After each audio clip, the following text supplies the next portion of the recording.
Oh, this is Reverend Don Lewis coming to you from the beautiful metaverse, more specifically, beautiful Danville, Illinois. Um, Currently buried under ice, slowly coming out. Um, this is Midday with Reverend Don. I hope you're having a lovely day, and thank you for spending your midday with me. And as you know, if you follow Midday with Reverend Don, you can type your comments or questions onto whatever platform you're watching on. They'll show up here in my chat room, and we can talk directly.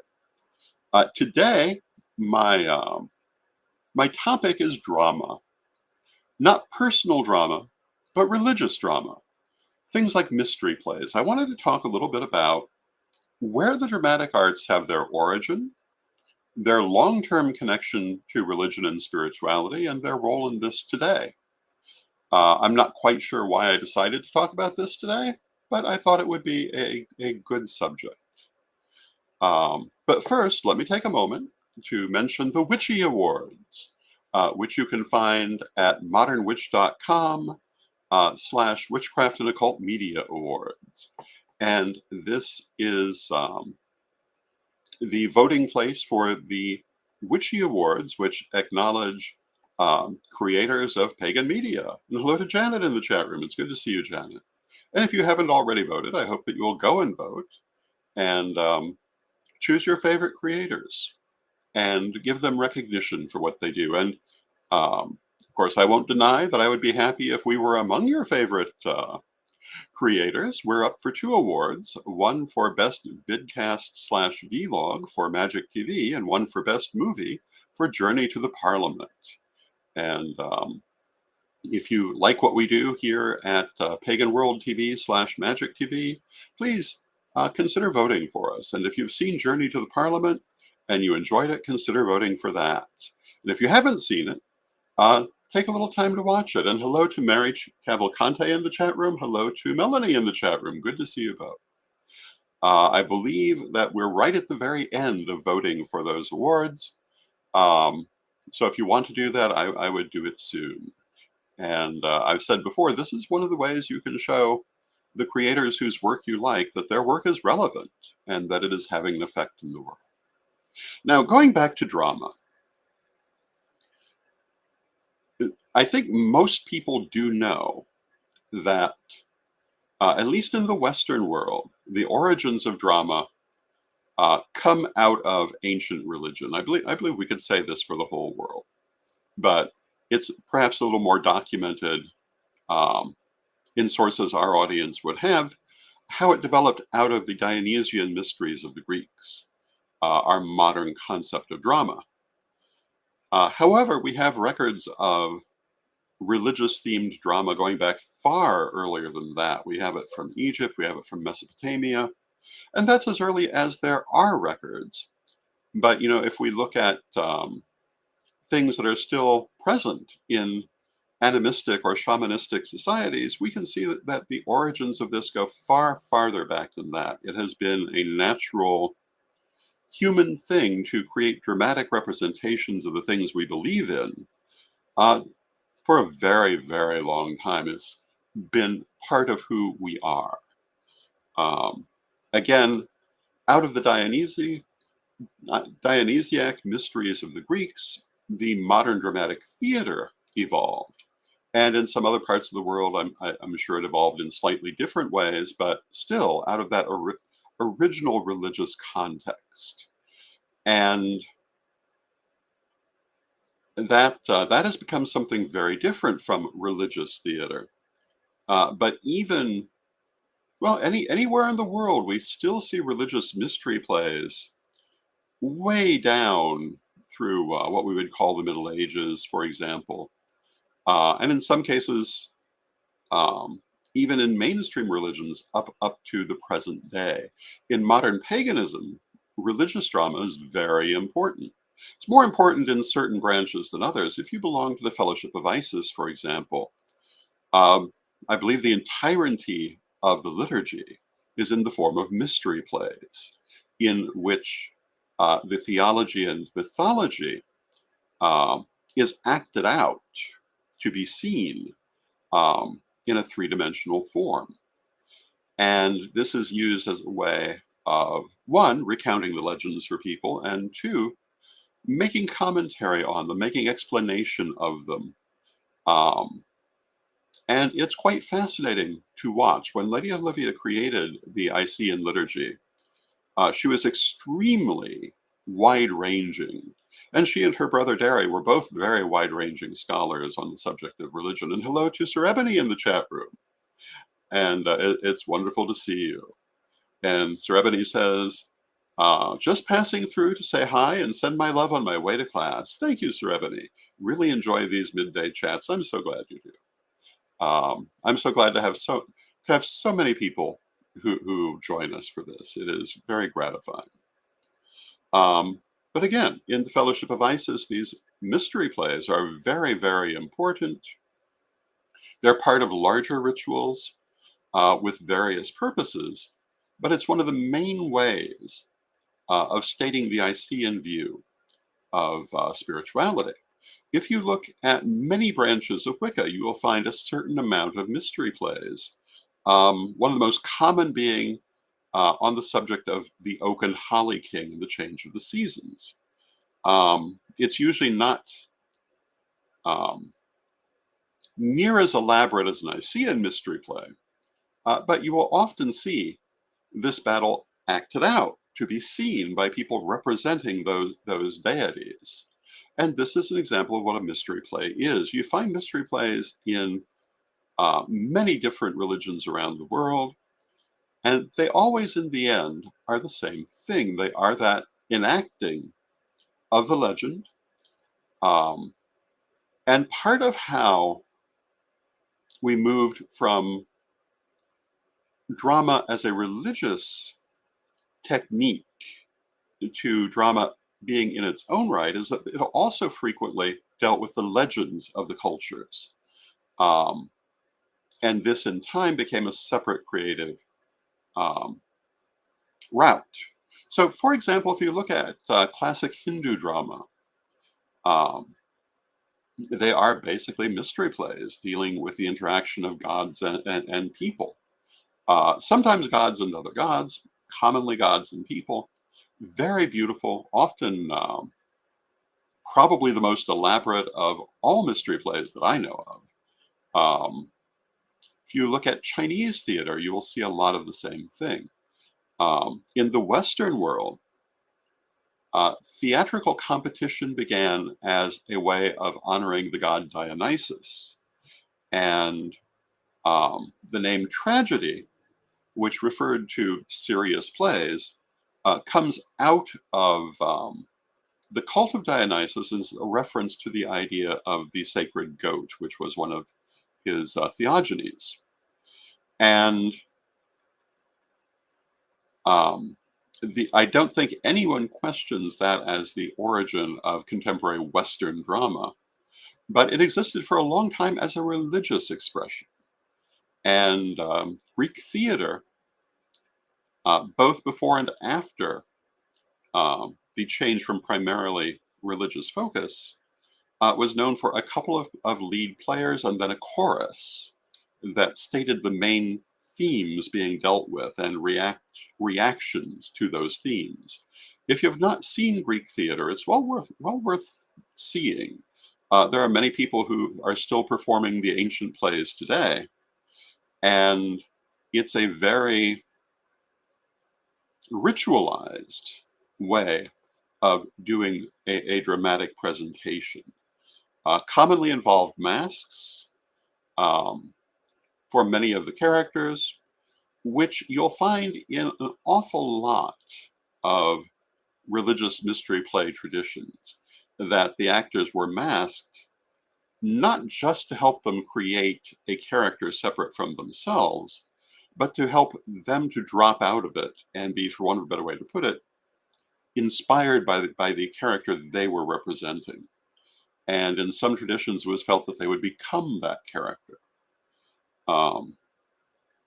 And this is very much along the lines of modern method acting as well, where actors do feel that they try to become their character while they're playing it. And this is actually quite quite an ancient thought. And hello to Judy in the chat room. It's good to see you, Judy. Um, so having talked a little bit about the origins of theatrical drama, what about its present? Is this something that is useful in the modern pagan world? And I think certainly it is. Um, I think that people love dramatic presentation, and I think that giving something a three-dimensional expression is beneficial to help people to understand it. It's very important to understand that there's always more than one way to look at a thing. But having said that, to give it that three-dimensional human form, I think helps to make it more understandable for many people. The rites of Eleusis are one of the ancient rituals focusing on the idea of a mystery play, most widely reenacted today, with the Aquarian Tabernacle Church having probably the most prominent version. And that, of course, is the story of Hades and Persephone and the origin of the seasons. And depending on the version that's being dealt with, it can also have a lot to do with subjects of life, death, and reincarnation. This was a very important mystery play in the ancient world. It's a very important mystery play in the modern world. In the ATC, the people who are enacting this play do very much feel that they are inhabited by the deities that they are portraying, that they are inspired um, by those energies as they go forward. Some other places may feel differently. You would have to talk to them. The Fellowship of Isis also has a version of this. Um, and there are many others. And it's not just function of modern pagan community, but it was a big thing in the 19th century in certain groups as well. It is something that certainly was not forgotten in history.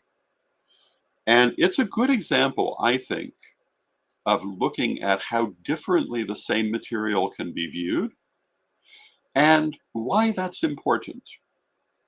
And so let us look at the story of Hades and Persephone for a moment, and different ways that people have looked at this. One of the things I remember uh, very strongly about doing this with the Fellowship of Isis, when the Fellowship of Isis did this particular mystery play, it was a huge production, beautifully choreographed, beautifully performed. And hello to Bradley um, in the chat room. And Bradley says, "You're seriously talking about the occult. I'm not mocking." Yes, we are. Absolutely.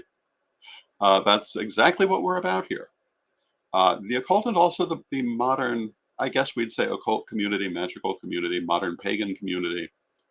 But with the Fellowship of Isis, it was very memorable doing that play. Among other things, it became very clear to us at the Lyceum of Eleusis in Chicago, who was sponsoring the play, how much those mystery plays manifested in the lives of the people who were portraying them. That year really made it very clear that we needed to be very careful what plays we chose because their energies would manifest in our lives. Um, but one of the interesting things that happened was that Lady Dina had a distinct idea of the role of Persephone and her relationship to Hades. And that was basically that she was in his spell, had been taken from her mother, and that she should be portrayed in a rather zombie-like fashion, that she was under an enchantment. Lady Olivia, who of course created the mystery play and came in to see it at the last moment, the night before said, "Oh, no, no, no, no. That's not what this is about at all. This is a love story." And totally reorganized everything. A very, very wonderful memory. And something important to realize, if you're arranging public rituals and so forth, something's always going to change at the last minute. You must be prepared for it. usually not quite this strong. But as it happens, the actress who'd been, or the priestess who was portraying Persephone, agreed with this interpretation and had all along, so it wasn't too big an adjustment. But Olivia's take on this was that Persephone was completely um, involved in her exit to the underworld, that she wanted a romance with Hades, and that this was basically her growing up, and her mother had difficulty handling it. That's one way of looking at this story, and that was very much how Olivia saw it and wanted it portrayed. It was a coming of age for Persephone. In other versions, I have seen the more common interpretation that Hades took Persephone with no warning and no desire on her part to go to the land of the dead, but won her over time. And one of the things that is often cited is that she took compassion on the spirits in the land of the dead and wanted to make a better land of the dead and found her purpose there. And it's often been suggested in some versions of the story that while Persephone enjoyed being the goddess of flowers and spring, it really was not fulfilling to her nearly as much as being the queen of the dead, and that she revolutionized the afterlife. This is another very interesting way of looking at this story. And then, of course, there are people who look at it in the very literal sense of Persephone being taken against her will and being angry about this, which is another way of looking at it. And all of these different ways are just different ways of looking at the same thing, because the entire thing is an allegory for death. Hades is death. How do we feel about dying? Is it the next stage in our growth? Is it something we resist with all our might? Do we resent it? Do we embrace it? All of those different attitudes come to this story, because that is what Persephone is experiencing. And when she returns to the world, this is a metaphor of reincarnation. Um, it is much more than just a dramatic presentation. It is a very deep philosophical comment on the teachings of those religions that venerate this story. And that's what mystery plays are. They're not simple. They're not just what's on the surface. And they can come at what you think is mythology you know really well from an attitude or from a direction that you may not ever have considered. I'll give you another example, which is the story of Ishtar and Tammuz. In the Icean version, there was a very different look at this story. Normally, when people interpret the story of Ishtar and Tammuz, they're here in this world. The death of Tammuz is going to the afterlife, and eventually he is brought back to this world. In the Icean version, it is revealed during the play that they're actually talking about leaving the astral world to come into this one. That's their way of looking at this story, that Tammuz did not die out of our world and go into the afterlife as the only interpretation of the story, but rather died from the astral world to come into this physical world, and eventually is freed to return to the astral world. That's an aspect I would never have thought of, and a very interesting take on the story. All of these things really have multiple takes. And I know that there are people out there who are certain that one take is the only take and are very upset when people try to look at it differently. Obviously not my point of view. I've talked many times on how the same thing is different from different perspectives. And to me, this is one of the most profound metaphysical realizations you can have. And, I've often referenced that example of the diamond, the one stone with many facets. And what you see depends on the facet you look at. We use this as a reference for deity. But we can look at it really as a reference for anything. What you perceive of a situation depends in part on how you're looking at it and whether you can look at it in more than one way. When you realize that the same stone has many angles and many facets, you can learn a lot more about that stone. When you realize the same situation or the same idea can be approached in different ways, can be understood in different ways, you can come to have a much better understanding of it. And we were talking, oh, so many times about shadow work, and this is true there too. When we go to do shadow work, we're working on parts of ourselves that need healing and integration. Here too, there may be multiple ways of looking at the same thing. There are certainly multiple ways of doing it. You can approach shadow work in very intellectual ways, where you know everything that you're working to heal and try to understand all the issues involved in it. You can approach it purely energetically, dealing with only the energetic aspects of it and still be successful and never even know what you've dealt with, because you've come at it from a different angle. This is, again, true of everything. So I highly recommend when you come to metaphysics and also when you come to life, keep your brain as flexible as you can. A rigid brain is your worst enemy to actual understanding of these situations. It can be helpful when you're working on your reaction to situations, but if you're trying to understand them, you need to remember that sometimes there's more than is visible on the surface. Sometimes there's more than one surface. And to truly understand what's happening, it's good to be able to look at it from many different angles. To me, this is one of the virtues of mystery play. In my experience, and I've seen many, many different mystery plays over the 40 odd years of my um, presence in the pagan community, and especially that story of Hades and Persephone. I've seen it approached from many different angles, not only in the pagan community, but in the wider community as well. If you look at the history of animated film, for example, some of the early examples of animation dealt with that story because it was very strongly emphasized in the education of the time and very much part of people's vocabulary.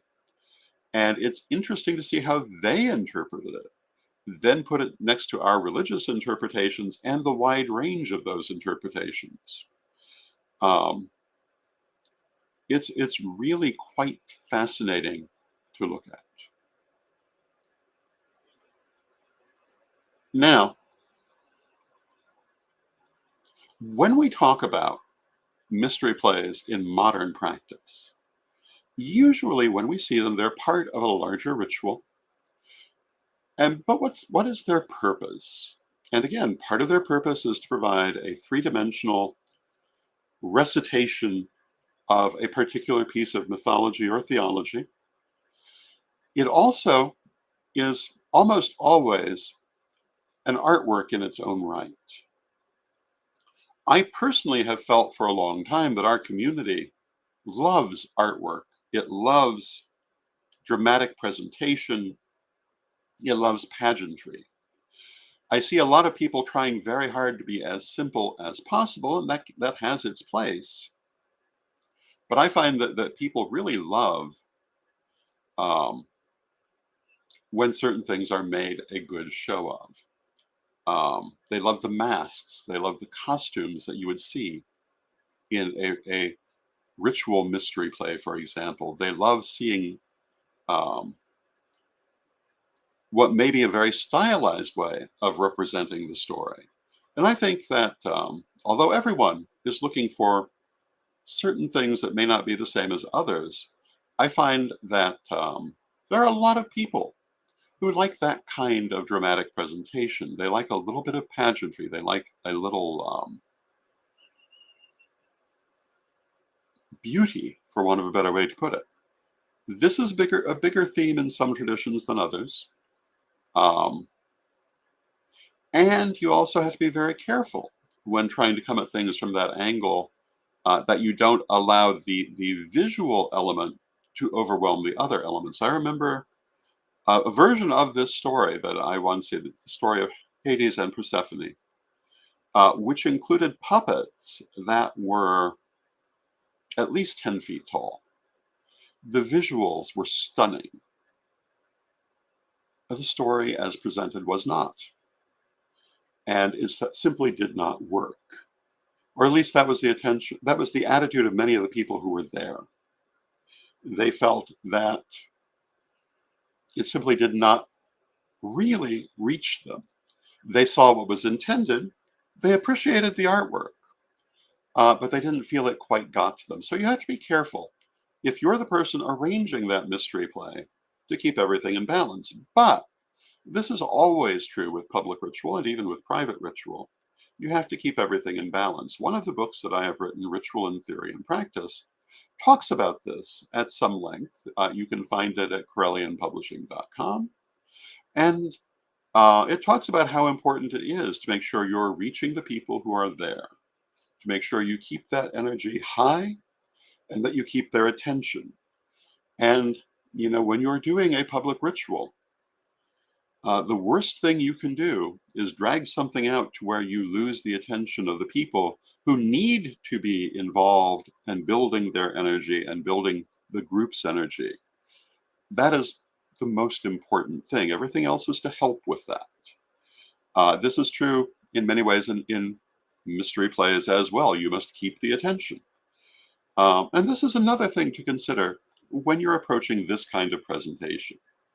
Now, with that, I see that we're coming down toward the end of our half hour, and I want to take a moment and remind you that tomorrow we will have Chris Copeland as our guest, the new executive director of Corellian Publishing, and we'll be talking about Corellian Publishing, its present and its future. And I think that will be a lovely show. I hope that you'll join us for that. And I'm certainly looking forward to that. And I want to thank you for joining me today and every day here on Midday with Rev Don. I love to spend this time with you. And I love to see so many people from so many places. So with that, I'm going to offer you a last word about the Witchy Awards, and then we'll close with our prayer, as we always do. Once again, I want to mention the Witchy Awards at modernwitch.com/witchcraft and occult media awards. You can see it going across under my face at this very moment, hopefully without too many misspellings. But you can never be too sure when I'm typing it. Sometimes I type quickly, but you can tell what it says. Once again, we are up for a couple of those awards. I would love it if people voted for us, and because when you're recognized in this sort of thing, it tells you that you are in fact reaching people that you do have relevance to them. So please consider going and voting there if you haven't already. And with that, let us have our prayer, and I will wish you a good day. Divine Mother Goddess, Divine Father God, beloved ancestors, we thank you for all that you do for us in our lives, and we ask you to help us to remain flexible in our brain, flexible in our attitudes, flexible in our lives. Help us to adapt to all those things that come to us in life, and to see things as clearly as we can, from as many angles as we can, with as great an understanding as we can. Beloved Mother Goddess, beloved Father God, beloved ancestors, we thank you with great love and thanks, and knowing that you're always with us, still from respect, we thank you for your presence, and may you be blessed now and always. And I thank you for your presence, and may you be blessed now and always, and we'll see you tomorrow.